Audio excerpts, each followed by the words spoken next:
জান্নাতি সাজ আনে জিবরিল ঈদের ওই দিনে হাসান নিল সবুজার লাল নীল হোসেনে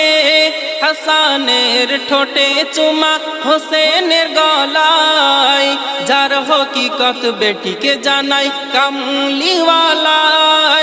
ভবিষ্যৎবাণী নূর নবীজির ভবিষ্যৎবাণী নূর নবীজির মিলে গেল রে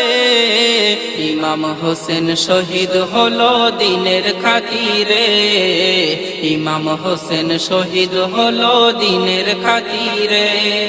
নূর নবীর কলিজা টুকরা মা ফাতেমার জান সেই হোসেনকে মারলি কেমন বিষে ভরা বান ইসমাইলের ঠুকে কদম যদি হয় জমজম হোসেন চাইলে খোদা দিত পানির তুফান